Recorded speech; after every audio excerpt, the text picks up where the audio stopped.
পটলের একঘেয়েমি রেসিপি খেতে খেতে বাড়ির সবাই যখন দু চোখে পটল একদমই সহ্য করতে পারে না, তখন পটলের এই রেসিপিটা বানিয়ে দিলে সবাই অনেক বেশি খুশি হয়ে যায়। আর এই রেসিপিটা বানানো খুবই সহজ, কয়েক মিনিটের মধ্যে ঝটপট বানিয়ে নিতে পারবে। তো পটলের রেসিপিটা বানানোর জন্য চুলোর ওপর একটা কড়াই বা ফ্রাই প্যান নিতে হবে, অ্যাড করে দিতে হবে 1 গ্লাস মতো জল। তারপর জলের মধ্যে দিয়ে দিতে হবে ধুয়ে পরিষ্কার করে রাখা পটলগুলো, তার সঙ্গে 2টি বড় সাইজের টমেটো, আর দিতে হবে 2টি রসুন, 2টি কাঁচা লঙ্কা। এবার ঢাকা দিয়ে চুলোর ফ্লেমটা মিডিয়াম টু হাই করে রেখে 5 থেকে 7 মিনিট মতো সেদ্ধ করে নিতে হবে। তো দেখতেই পাচ্ছ জল প্রায় শুকিয়ে গেছে আর সমস্ত কিছু ভালোভাবে সেদ্ধ হয়ে গেছে। এবার চুলো থেকে নামিয়ে এক্সট্রা যে জলটা আছে সেটাকে এইভাবে ঝরিয়ে নিতে হবে আর এটাকে ঠান্ডা করে নিতে হবে। তো একটা ছড়ানো প্লেটের মধ্যে রেখে দিচ্ছি যাতে সমস্ত কিছু ভালো করে ঠান্ডা হয়ে যায়। তো এখন এই গরম থাকা অবস্থায় রসুন থেকে কোয়াগুলোকে ছাড়িয়ে নিতে হবে, তাহলে খুব সহজে কোয়াগুলো খুলে আসবে।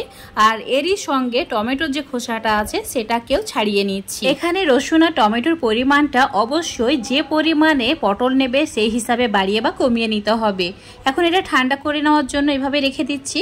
অন্যদিকে চুলোর উপর একটা ফ্রাই প্যান নিতে হবে, অ্যাড করে দিতে হবে 2 চামচ সরষের তেল, তার সঙ্গে 3টি শুকনো লঙ্কা, আর দিয়ে দিতে হবে 1/2 চামচ কালো জিরে। এবার চুলোর ফ্লেমটা একদম কমিয়ে দিয়ে এই 2টি উপকরণ লালচে করে ভেজে নিতে হবে। শুকনো লঙ্কা লালচে কালার ধরলেই 2টি শুকনো লঙ্কা তুলে প্লেটের মধ্যে রেখে দিতে হবে আর 1টি শুকনো লঙ্কা ফ্রাই প্যানে রেখে দিতে হবে। এবার ফ্রাই প্যানে রসুনের কোয়া 5-6টি মতো পাতলা করে কেটে নিয়ে অ্যাড করে দিতে হবে। তার সঙ্গে একটা বড় সাইজের কাঁচা লঙ্কাকে ছোট ছোট টুকরো করে কেটে নিয়েও অ্যাড করে দিতে হবে।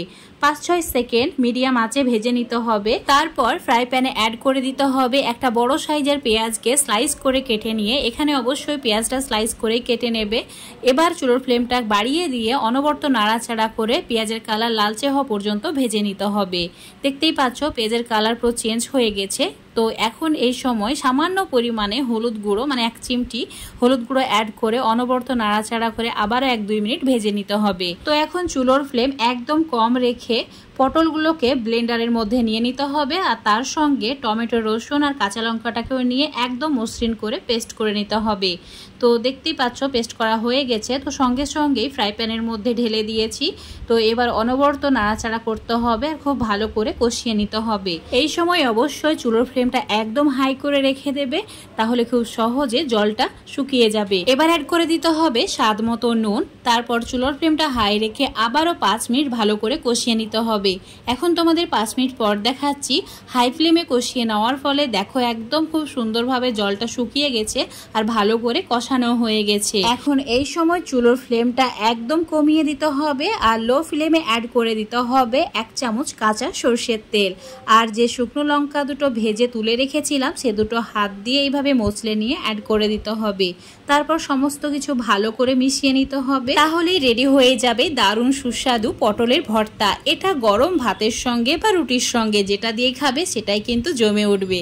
তো অবশ্যই এভাবে একবার পটলের ভর্তা বানিয়ে খেয়ে দেখবে। আশা করছি আজকের রেসিপিটা তোমাদের ভালো লেগেছে। ভালো লাগলে অবশ্যই এভাবে একবার বানিয়ে খেয়ে দেখবে। একঘেয়েমি পটলের রেসিপি যদি ভালো না লাগে এটা অবশ্যই বানাবে, যে খাবে সেই প্রশংসা করবে।